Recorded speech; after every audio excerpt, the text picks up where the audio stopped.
हरिओम। पुनश्च आपका स्वागत करता हूँ। एक पौराणिक कथा आपके शिव पुराण में है,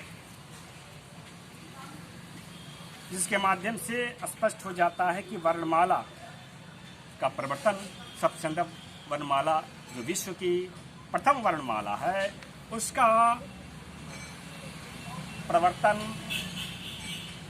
समाज में आपके भगवान रुद्र ने। भगवान रुद्र सबसे अंदर सभ्यता की राज सत्ता और धर्म सत्ता दोनों की का प्रतिनिधित्व करते थे। उनका वहाँ के राजा थे और इस संबंध में आपके पुरालेख भी प्राप्त हुए। उन पुरालेखों के अनुसार भगवान शिव जो है आपके सबसे अंदर सभ्यता के राजा है। सदाम यहाँ पर चित्र है। इसी तथ्य को आपके विश्व के वहाँ की प्रागैतिहासिक कालीन जो भी दंत कथाएं हैं, उनके माध्यम से हम लोग को यही कथा प्राप्त होती है कि भगवान शिव जो है उन्होंने वर्णमाला का स्थापना की। अब देखिए, ये है आयरलैंड की, वेल्स, ब्रिटेन की है ये पुरालेख। इस पुरालेख में और के माध्यम से स्पष्ट हो जाता है कि प्रागैतिहासिक काल में वेल्सवासी ओंकार का वाचन किया करते थे। तो भगवान शिव ने जिस वर्णमाला का प्रवर्तन किया था वह यह, जिसे हम नागलिंगा लिपि के नाम से जानते हैं। भगवान शिव का निवास स्थान कहाँ था और उनको रुद्र क्यों कहा जाए? वास्तव में रुद्र को आज वास्तव में वो सृष्टा थे। कलयुग तक आते आते भगवान रुद्र को विध्वंस के देवता के रूप में प्रचारित किया जाने लगा। कहते हैं, पुराणों में लिखा है कि इलावृत वर्ष के जो राजा हैं वह भगवान शिव हैं। इलावृते तू भगवान भव एक एव अपमानम है। ये आपके भागवत पुराण की 5वें स्कंद की 17वां अध्याय की आपके 14वां श्लोक है। इसके अनुसार भगवान भव जो थे सतयुग में इलावृत वर्ष के राजा हुआ करते थे। उस युग में एक ही धर्म था, धर्मो अहम विश्व रूप धृक, और एक ही वेद था, प्रणव, जिसे आप कहते हैं प्रणव अक्षर ओंकार, वही एक वेद था। उस वेद के माध्यम से आत्मज्ञान, प्राणोपासना किया जाता था। एक रूपक आती है, कथा है, उसके अनुसार ब्रह्मदेव तपस्या में कमलासन पे बैठे विराजे हुए थे और उन तपस्या कर रहे थे। उनका मन में एक इच्छा जगी कि आखिर मेरे पिता कौन है। पिता जो होते हैं आपके 5 प्रकार के होते हैं।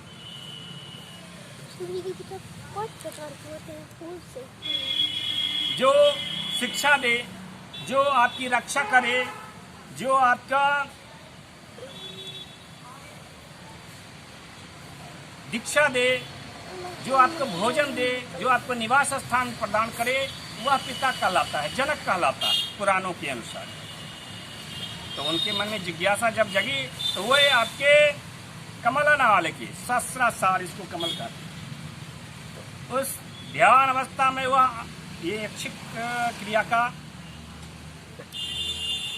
जो है आपके मस्तिष्क के माध्यम से होती है। ध्यान में आपके वह ध्यान से उतर करके वह भावलोक में पहुंच गए। रीढ़ की हड्डी अनैच्छिक क्रिया की वाहक होती है। मेरु जी के माध्यम से अनैच्छिक क्रिया संपादित करता है मानव। भावलोक में गए विराजे। भावलोक में पहुंच करके उन्होंने भाव ढूंढा। 100 वर्षों 200 वर्षों तक कोई उत्तर नहीं प्राप्त हुआ। एक ही ध्वनि उत्पन्न हुई। अभी इसको जानिए। तो एक ही ध्वनि उत्पन्न हुई कि तप करो। आरंभ किया, 1000 वर्षों तक पुनः 1200 वर्षों तक पुनः आपके तपस्या में लीन हुए। तत्पश्चात भगवान विष्णु जो कृष्ण वर्ण के थे, मेघ वर्ण के थे, वह प्रकट हुए। जब उनका भगवान ब्रह्मा जो थे आपके श्वेत वर्ण के, भगवान विष्णु कृष्ण वर्ण के, तो विवाद हो गया,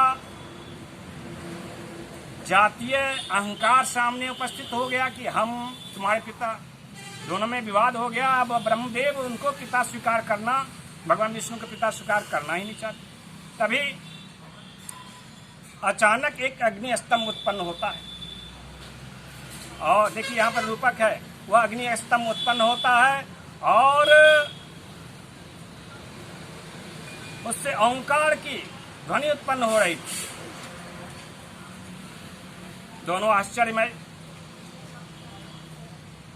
भाव से देखने लगते हैं, आखिर यह ध्वनि आ कहां से रही है। भगवान विष्णु प्रदक्षिणा करते हुए दक्षिण से उत्तर दिशा की ओर जाते हैं और पुनः उत्तर से दक्षिण दिशा की ओर आते हैं।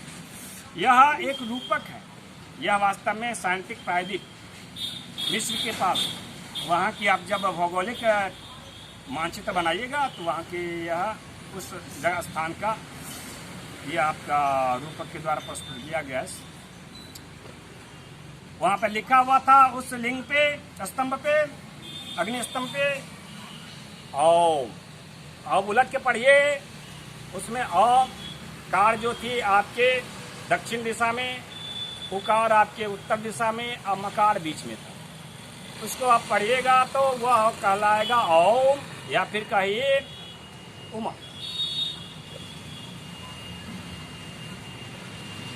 तात्पर्य यह हो गया कि ओंकार जो थी आपके उस अग्नि स्तंभ के माध्यम से सूचित कर रही थी कि आपसे 1200 वर्ष पूर्व ही वर्णमाला का प्रवर्तन हो चुका था।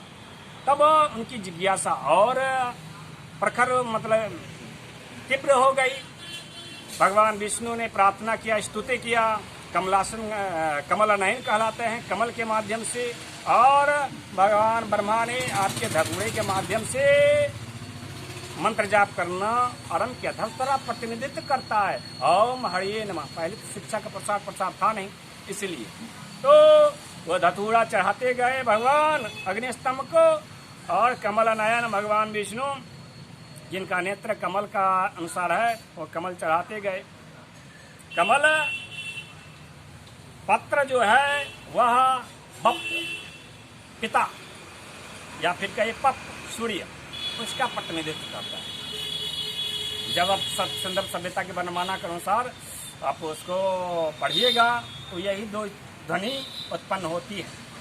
तो पिता पिता पिता के रूप में आपके भगवान विष्णु जाप करने लगे, और भगवान ब्रह्मा जो है ओम हरिये नमः हरिये नमः हरिये नमः का जाप करने लगे। तो भगवान भोलेनाथ रुद्र प्रकट हुए, उन्होंने आशीर्वाद दिया और समस्त वृत्तांत बतलाया। एक आदो कृत्य योगे वर्णो निर्नाम हंसा इति स्मृतः कृत्य कृत्या प्रजा जात्या तस्मात् कृत्य युगम विदुः वेद प्रणव एव अग्रे धर्मो अहम विश्व रूप धृक उपासते तपोनिष्ठा हंसम मां मुक्त। यह भागवत की पंक्ति है। तो इसके माध्यम से, इस रूपक के माध्यम से स्पष्ट हो जाता है कि समस्त वर्णमालाओं, बाद में पुराणों में लिखा गया है कि इसे अग्नि स्तंभ के माध्यम से समस्त वर्णमालाओं के मंत्रों की, गायत्री मंत्र की, पुनश्च पंचाक्षर मंत्र की उत्पत्ति हुई। वो सब भी हम लोग जान जाएंगे, तो जानेंगे आगे के अध्याय में। तो स्पष्ट है कि वर्णाक्षर की जो खोज हुई वह आपके भगवान विष्णु ने सर्वप्रथम किया था, और उसके प्रवर्तक जो थे भगवान रुद्र। रुद्र का तात्पर्य होता है रो दारा। अब सतयुग की बात कर रहे हैं। रो यानी वाणी, दारा यानी आदर देना, जो वाणी को आदर देता है, जो वाणी ज्ञान प्रदान करके आदर प्रदान करता है, समाज को शिक्षित करके, जिसने बरबट समाज को शिक्षित करके जिसने आदर प्रदान किया, वह रुद्र कहलाया। एक उपाधि है, जाति है, जाति का द्योतक शब्द है। यह रुद्र कहाँ के थे? तो रू का दर्द की जो घाटी है आपके कश्मीर, अभी शारदा पीठ जिसको कहते हैं पाक अधिकृत कश्मीर, वहाँ शारदा पीठ है, वहीं पे दर्द की घाटी है। वहीं पे गुफाओं में जो ऋषि मुनि रहते थे वह रुद्र जाति के थे। उन्हीं के नाम पे उन्हीं में से किसी ने आपके सब सिंधु सभ्यता की वर्णमाला की खोज की। वही क्षेत्र आपकी इलावित वर्ष भी कहलाता है। आज इतना ही। जय जय श्री राम।